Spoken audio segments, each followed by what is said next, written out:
She has inherited her father's gift, 4 languages. Inherit. Here, in genetics, inherit means to receive a quality from your parents, to receive a characteristics from your parent or from family. Hello children, you may be inherit similarities with your parent, or you may be dissimilar with your parent. So the similarity you are inherit or passing from your parent from your next generation is called heredity. So the similarities between your parent and your parent from their parent, they are called inherited. So that is similarity. So some dissimilarities are there. So the dissimilarity is called variation. അപ്പോൾ കുട്ടികളെ മനസ്സിലായോ? അതായത് നമ്മുടെ രക്ഷകർത്താക്കളിൽ നിന്നും നമുക്ക് കിട്ടിയത് ചില ഗുണങ്ങൾ കാണും, അതുപോലെ തന്നെ അവരുടെ രക്ഷകർത്താക്കളിൽ നിന്നും അവർക്കും കിട്ടിയിട്ടുണ്ട്. അപ്പൊ നമ്മളിൽ നിന്നും നമ്മുടെ ഫ്യൂച്ചർ ജനറേഷന് കുറെ ഗുണങ്ങൾ കിട്ടും. അങ്ങനെ ചില കാര്യങ്ങൾ അവരിൽ നിന്ന് വ്യത്യസ്തമായിരിക്കും. അങ്ങനെ ഒരുപോലെ ഇരിക്കുന്ന ചില ഗുണങ്ങളെ ഹെറിഡിറ്റി എന്നും വ്യത്യസ്തമായിരിക്കുന്നതിനെ വേരിയേഷൻ എന്നും പറയുന്നു. Children, you know some characters are similar to the parent, some characters are dissimilar to the parent. So the similar characters are called heredity and the dissimilar character is called variation. Why the similarities? You can see because the presence of gene. So students, a branch of science that deals with heredity and variation is called genetics. Heredity, you know the similarities you can see from parents to you, and the dissimilarity is called variation. So the study of heredity and variation is called genetics. അപ്പോൾ കുഞ്ഞുങ്ങളെ പറഞ്ഞു വരുന്നത്, നമ്മുടെ ജെനറ്റിക്സിന്റെ founder of genetics എന്ന് പറയുന്നത് Gregor Mendel ആണ്. അദ്ദേഹം പയറ് ചെടിയുടെ 7 ക്വാളിറ്റികളെ 7 ഫാക്ടേഴ്സിനെ അദ്ദേഹം എക്സ്പീരിമെന്റ് ചെയ്തു. ആ എക്സ്പീരിമെന്റിനെ ഹൈബ്രിഡൈസേഷൻ എന്നാണ് പറയുന്നത്. അദ്ദേഹം പയറ് ചെടിയിലെ നിറം, പയറ് ചെടിയിൽ തന്നെ നീളമുള്ളവർ, നീളം കുറഞ്ഞവർ, അതുപോലെ തന്നെ പൂക്കൾ, വെളുത്ത പൂക്കൾ, അതുപോലെ തന്നെ മറ്റൊരു കളറിലുള്ള പൂക്കൾ, അങ്ങനെ 7 ക്യാരക്ടറുകളെ അദ്ദേഹം എടുത്ത് എക്സ്പീരിമെന്റ് ചെയ്തപ്പോൾ അദ്ദേഹം കണ്ടുപിടിച്ചത് ഈ ക്യാരക്ടേഴ്സിനെ എല്ലാം തന്നെ കൺട്രോൾ ചെയ്യുന്ന ഒരു ഫാക്ടർ ഉണ്ടെന്നാണ് പറയുന്നത്. ഈ ഫാക്ടറിനെയാണ് അദ്ദേഹം ജീൻ എന്ന് പറയപ്പെടുന്നത്. അദ്ദേഹം ജീൻ എന്ന പേരിൽ വിളിച്ചത് ഈ ഫാക്ടറിനെ. ഈ ഫാക്ടർ എന്ന് പറയുന്നത് ഇപ്പം നമ്മുടെ മനുഷ്യന്റെ ഉള്ളിൽ തന്നെ കാണപ്പെടുന്ന മനുഷ്യന്റെ നീളക്കുറവ്, നീളം കൂടുതൽ, അതുപോലെ മനുഷ്യന്റെ കളറ്, അതുപോലെ തന്നെ പയറ് ചെടിയിലുള്ള നീളക്കുറഞ്ഞ പയറ് ചെടി, വളർന്ന പയറ് ചെടി, അതുപോലെ തന്നെ പയറിന്റെ വിത്തിനുള്ളിലുള്ള കറുത്ത വിത്ത്, അതുപോലെ തന്നെ ഉരുണ്ട വിത്ത്, ചുരുങ്ങിയ വിത്ത്, അങ്ങനെ പലതരം ഫാക്ടേഴ്സിനെയാണ് അദ്ദേഹം എന്ത് പറഞ്ഞിരിക്കുന്നത്, ജീനുകൾ എന്ന് പറയുന്നത്. അദ്ദേഹത്തിന്റെ ഈ ഒരു ഹൈബ്രിഡൈസേഷൻ ടെക്നിക്ക് അദ്ദേഹം കണ്ടുപിടിച്ച ഓരോ നിയമങ്ങളെയും മെൻഡൽസ് ലാ എന്നറിയപ്പെടുന്നു. ഈ നിയമത്തെ അന്നത്തെ ശാസ്ത്രലോകം തള്ളിയെങ്കിലും പിന്നീട് അദ്ദേഹത്തിന്റെ എക്സ്പെരിമെന്റിനെ വീണ്ടും പുതിയ ശാസ്ത്രലോകം എന്തു ചെയ്തു, ഈ ഒരു എക്സ്പെരിമെന്റിനെ വീണ്ടും പഠിക്കുകയും അദ്ദേഹത്തിന്റെ നിയമങ്ങളെ അദ്ദേഹം കൊണ്ടുവന്ന ഈ ഒരു എക്സ്പെരിമെന്റും ഇദ്ദേഹത്തിന്റെ ഹൈബ്രിഡൈസേഷൻ ടെക്നിക്കുമാണ് ഇന്നും ജെനറ്റിക്സിന് അടിത്തറ പാകിയത്, ഇന്നും ശാസ്ത്രലോകം അംഗീകരിച്ചത്. അങ്ങനെയാണ് ജെനറ്റിക്സ് ഇന്നും വളരെ ഒരു വികാസം പ്രാപിച്ച ഒരു ശാസ്ത്രശാഖയായി മാറിക്കൊണ്ടിരിക്കുന്നത് കുഞ്ഞുങ്ങളെ. അതുപോലെ തന്നെ മെൻഡൽസ് എക്സ്പെരിമെന്റിനെ മോണോ ഹൈബ്രിഡ് ക്രോസ് അദ്ദേഹം ആദ്യം ചെയ്ത ജനറേഷനിൽ നിന്നും എന്തൊക്കെ കിട്ടിയെന്ന് നമുക്ക് നോക്കാം. പേരന്റൽ പ്ലാന്റുകളായ ടാളിനെയും ഡ്വാർഫിനെയുമാണ് അദ്ദേഹം എടുത്തിരിക്കുന്നത്. അപ്പോൾ കിട്ടിയ ടാളിനെയും ഡ്വാർഫിനെയും കൂടി അദ്ദേഹം ഹൈബ്രിഡൈസേഷൻ ചെയ്തപ്പോൾ അദ്ദേഹത്തിന് കിട്ടിയതെന്ന് പറയുന്നത് ടാൾ എന്ന് പറയുന്ന ഒരു ക്യാരക്ടറാണ് കിട്ടിയത്. അതിനെ അദ്ദേഹം F1 അഥവാ ഫസ്റ്റ് ജനറേഷൻ എന്ന് വിളിച്ചു. അപ്പൊ കുഞ്ഞുങ്ങളെ നോക്കിക്കേ, ആ സെയിം വേ അതുപോലെ തന്നെ അദ്ദേഹം കിട്ടിയ ടോളിനെ വീണ്ടും അദ്ദേഹം ഹൈബ്രിഡൈസേഷൻ ചെയ്തു. രണ്ടും തമ്മിൽ ടാളിനെയും തമ്മിൽ അദ്ദേഹം മിക്സ് ചെയ്തപ്പോൾ അദ്ദേഹത്തിന് കിട്ടിയത് സെക്കൻഡ് ജനറേഷനാണ്. അതായത് ടാളും ഡ്വാർഫും അവിടെ കിട്ടി. എന്തുകൊണ്ട് ഫസ്റ്റ് ജനറേഷനിൽ അവിടെ ടാളിനെ കിട്ടിയില്ല, അതുപോലെ തന്നെ സെക്കൻഡ് ജനറേഷനിൽ അദ്ദേഹത്തിന് ടാളിനെയും ഡ്വാർഫിനെയും കിട്ടി. എങ്കിൽ പോലും ഇവിടെ നമുക്ക് കാണാൻ പറ്റുന്നത് സെക്കൻഡ് ജനറേഷനിൽ അദ്ദേഹം ടോട്ടലായിട്ട് 1064 പ്ലാന്റ്സിനെയാണ് കിട്ടിയത്. അതിൽ 787 ടാളും 227 ഡ്വാർഫ് തന്നെയാണ്. അപ്പം കൂടുതലായിട്ട് ഇവിടെ ഡോമിനന്റ് ആയിട്ട് നിൽക്കുന്ന ക്യാരക്ടർ എന്ന് പറയുന്നത് ടാള് തന്നെയാണ്. എന്താണ് ഈ ഡോമിനന്റ് ക്യാരക്ടർ എന്ന് പറയുന്നത്? എന്ത് ക്യാരക്ടറാണോ നമുക്ക് എടുത്തു കാണിച്ചിരിക്കുന്നത് ആ ക്യാരക്ടറിനെ ഡോമിനന്റ് ക്യാരക്ടർ എന്ന് പറയുന്നു.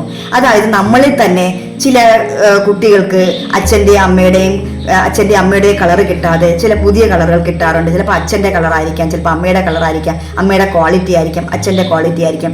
അങ്ങനെ ഡോമിനന്റ് ആയിട്ട് എടുത്തു പറയുന്ന ക്യാരക്ടറിനെ ഡോമിനന്റ് ക്യാരക്ടർ എന്നും അതുപോലെ തന്നെ ചില ക്യാരക്ടറുകൾ ഒളിഞ്ഞിരിക്കുന്നതിനെ റിസസീവ് ക്യാരക്ടർ എന്നും പറയുന്നു. ഡൈഹൈബ്രിഡ് ക്രോസിലെ പാരന്റൽ പ്ലാന്റ്സ് ആയ ടാൾ എന്ന ക്വാളിറ്റിയും റൗണ്ട് സീഡഡിനെയുമാണ് ഇവിടെ ചെയ്തിരിക്കുന്നത്. ഒരു ടാളും tall plant with round seed. Same way dwarf and wrinkled seed. Capital T capital R എന്ന് പറയുന്ന ടാൾ എന്നും റൗണ്ട് എന്ന് പറയുന്ന ക്യാരക്ടറിനെയാണ് നമുക്കിവിടെ കാണാൻ കഴിയുന്നത്. അതുപോലെ തന്നെ ഡ്വാർഫ് എന്ന് പറയുന്ന സ്മാൾ ടിയും റിങ്കിൾഡ് സീഡ്, അതായത് ചുരുങ്ങിയ വിത്ത് എന്ന് പറയുന്ന സ്മാൾ ആർ എന്ന ക്വാളിറ്റിയിൽ നിന്നും gametes capital T capital R small R എന്നതിനെ സെൽഫ് പോളിനേറ്റ് ചെയ്ത് അദ്ദേഹം ഫസ്റ്റ് ജനറേഷനെ ക്രിയേറ്റ് ചെയ്തു. ഈ ഫസ്റ്റ് ജനറേഷനെ ക്രിയേറ്റ് ചെയ്തപ്പോൾ നമുക്ക് കിട്ടിയ ഒരു റേഷ്യോ എന്ന് പറയുന്നത് 9:3:3:1 എന്ന് പറയുന്ന റേഷ്യോ ആണ്. അതായത് ജീനോടൈപ്പും ഫിനോടൈപ്പും അവിടെ സെക്കൻഡ് ജനറേഷനിൽ എക്സ്പ്രസ് ചെയ്തു എന്നാണ് പറയുന്നത്. മെൻഡലാണ് ഈ ജനറ്റിക്സ് ലാ കൊണ്ടുവന്ന് എന്ന് പറയുന്നെങ്കിലും അദ്ദേഹം കൊണ്ടുവന്ന നിയമത്തിൽ ചില ലിമിറ്റേഷൻ ഉണ്ട്. ഉദാഹരണം പറഞ്ഞാൽ ഈ സ്കിൻ കളർ അച്ഛൻ്റെയും അമ്മയുടെയും സ്കിൻ കളർ തന്നെ കുട്ടിക്ക് കിട്ടണം എന്നില്ല. അതായത് അവൻ ജീവിക്കുന്ന ചുറ്റുപാടും അവൻ കഴിക്കുന്ന ഫുഡും ഒക്കെ അടിസ്ഥാനപ്പെടുത്തി അവൻ്റെ കൾച്ചറിനെ അടിസ്ഥാനപ്പെടുത്തി അവൻ്റെ കളറിനും അവൻ്റെ സ്കിന്നിനും ഒക്കെ ഡിസിമിലാരിറ്റീസ്, അതായത് വ്യത്യസ്തം ഉണ്ടാകാം എന്ന് മെൻഡലിൻ്റെ അതായത് ഈ ഒരു ലായിൽ നിന്നും അതിനെ നമുക്ക് അനുകൂലിക്കാൻ പറ്റാത്ത ഒരു സാഹചര്യം എത്തിയിട്ടുണ്ട്. അതുകൊണ്ട് മെൻഡലിൻ്റെ ഈ ലായ്ക്ക് നോൺ മെൻഡാലിയൻ ഇൻഹെറിറ്റൻസ് എന്ന് പറയുന്നു. ഒരു ചെടിയെ നമ്മൾ നടുമ്പോൾ ആ ചെടിയുടെ കളറും അതിൽ നിന്നുണ്ടാകുന്ന പൂക്കളും പഴങ്ങളും എല്ലാം ആ ഒരു സറൗണ്ടിങ്ങിനെ അടിസ്ഥാനപ്പെടുത്തി അതിൽ നിന്ന് വേരിയേഷൻ ഉണ്ടാവും. ഇത്തരം വേരിയേഷനെയാണ് മ്യൂട്ടേഷൻ എന്ന് പറയുന്നത്. Importance of mutation bring new changes in the character. അതായത് ഈ മ്യൂട്ടേഷൻ മൂലം ചില വ്യത്യാസങ്ങൾ ഉണ്ടാകുമ്പോൾ ആ ഒരു തലമുറയിൽ നിന്നും പാസ് ചെയ്തു വരാനുള്ള ക്യാരക്ടേഴ്സ് പുതിയ തലമുറയിൽ എക്സ്പ്രസ് ചെയ്യത്തില്ല. അപ്പം ഒരു പുതിയ തലമുറ ഉണ്ടാകുന്നതനുസരിച്ച് അവരുടെ ക്യാരക്ടേഴ്സിനും അവരുടെ ഫിസിക്കലും അതായത് ഫിസിക്കലായിട്ടുള്ള അപ്പിയറൻസിലും ഒക്കെ ഒരുപാട് വ്യത്യാസങ്ങൾ ഉണ്ടാകുന്നുണ്ട്. ഇത്തരം വ്യത്യാസങ്ങളാണ് നമുക്ക് എവല്യൂഷന് കാരണമാകുന്നത്. എവല്യൂഷൻ എന്ന് പറയുന്നത് പരിണാമം എന്ന് പറയും. ഒരു ജീവി ആ ജീവിക്കുന്ന ചുറ്റുപാടിനനുസരിച്ച് അവയ്ക്ക് വ്യത്യാസമുണ്ടാകും. അപ്പോൾ നേരത്തെ നമ്മൾ കണ്ട ഒരു ജീവിയിൽ നിന്നും അതായത് ഒരു മനുഷ്യന്റെ അതേ ഒരു ക്വാളിറ്റി ആയിരിക്കത്തില്ല പിന്നെ ഒരു 3-4 തലമുറ വരുമ്പോൾ ഉണ്ടാകുന്ന ആ ഒരു മനുഷ്യനിൽ നിന്നുണ്ടാകുന്ന തലമുറയിൽ ഉണ്ടാകുന്നത്.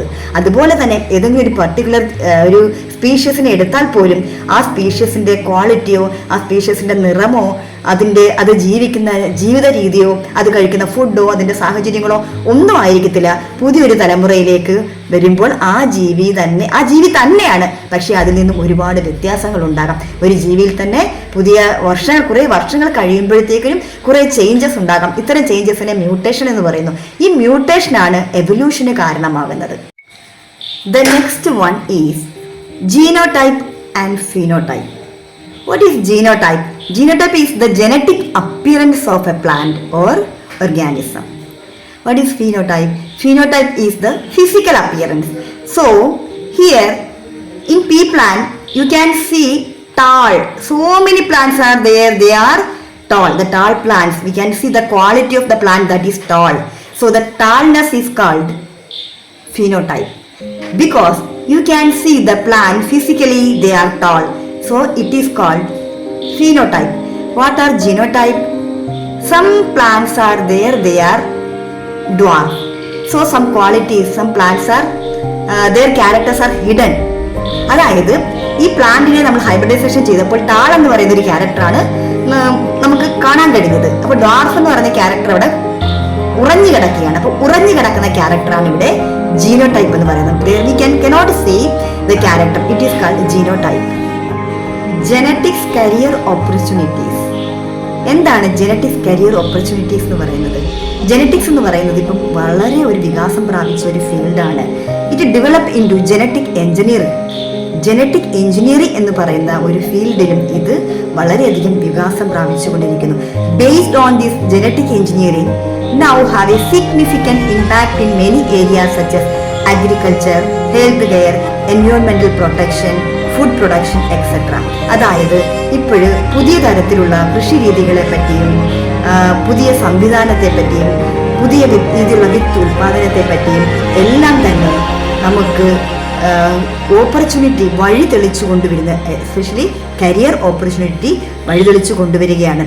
ഈ കോഴ്സ് എല്ലാം പഠിക്കുന്ന കുട്ടികൾക്ക് എന്താ പറഞ്ഞേക്കുന്നത്, ജോബ് ഓപ്പർച്യൂണിറ്റി. അതായത് ഈ ഒരു കോഴ്സുകളെല്ലാം പാസ്സായി കഴിഞ്ഞാൽ നമ്മുടെ ഫ്യൂച്ചറിൽ നമുക്ക് ജോലി വാഗ്ദാനം ചെയ്തുകൊണ്ടാണ് ഈ ഒരു ചാപ്റ്റർ അവസാനിക്കുന്നത്.